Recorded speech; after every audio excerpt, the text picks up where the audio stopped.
శివసేన ఎంపీలే కేంద్ర మంత్రి అశోక్ గజపతిరాజుపై దండయాత్రకు దిగారని, అర్థం లేని వాగ్వాదానికి దిగి దాదాపు కొట్టే పరిస్థితికి వచ్చారని తెలుగుదేశం ఎంపీలు తెలిపారు.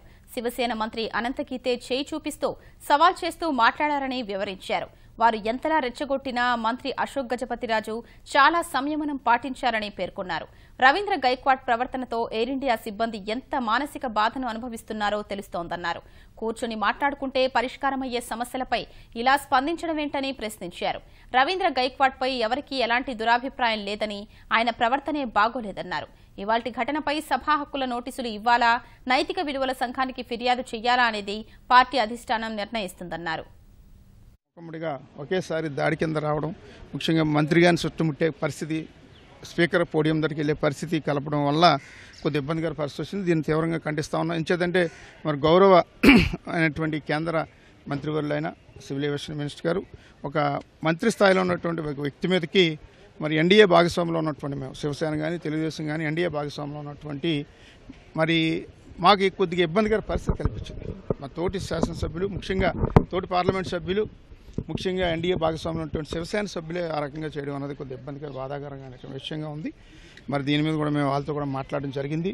మీరు ఈ రకంగా చేయడం అనేది మాకు ఇబ్బందిగా ఉంది. ఎందుకంటే ఆయన ఒక సీనియర్ నాయకులు, ఒక మంత్రి హోదాలో ఉన్నటువంటి వ్యక్తి, ఇది సరైన విధానం కాదని మేము మాట్లాడే సందర్భంలో స్పీకర్ గారు కూడా మమ్మల్ని అందరం లోపలికి ఆహ్వానించిన నన్ను అలాగే పిలిచారు. తెలుగుదేశం పార్టీ తరఫున మన సివిల్ ఏవియేషన్ మినిస్టర్ గారు నేను కూడా వెళ్ళడం జరిగింది స్పీకర్ ఛాంబర్లోకి. తర్వాత ప్రభుత్వం తరఫున మరి హోంమంత్రి రాజ్నాథ్ సింగ్ గారు, అనంత్ కుమార్ గారు, అహులువాలియా గారు వారు రావడం జరిగింది. అలాగే స్పీపీ గారు ముందు మొట్టమొదటిగా వారు రావడం జరిగింది.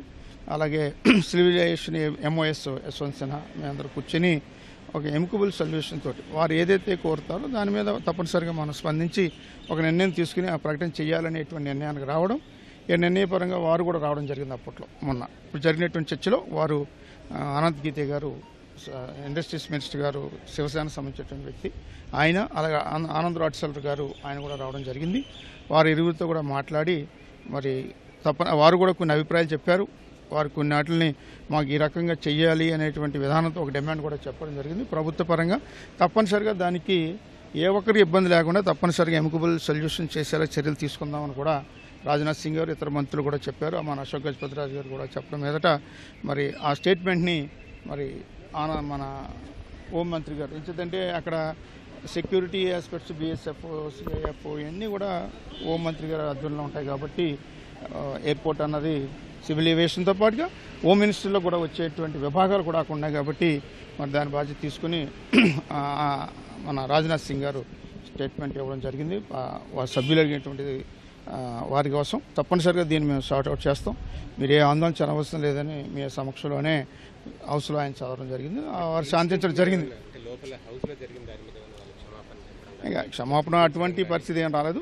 బయట హౌస్లో కాకుండా ఇది విధానం ఎక్కడా జరగలేదు. కానీ ప్రభుత్వ పరంగా దీని మీద దృష్టి పెట్టి చేయడం జరుగుతుందని వారు చెప్పడం జరిగింది.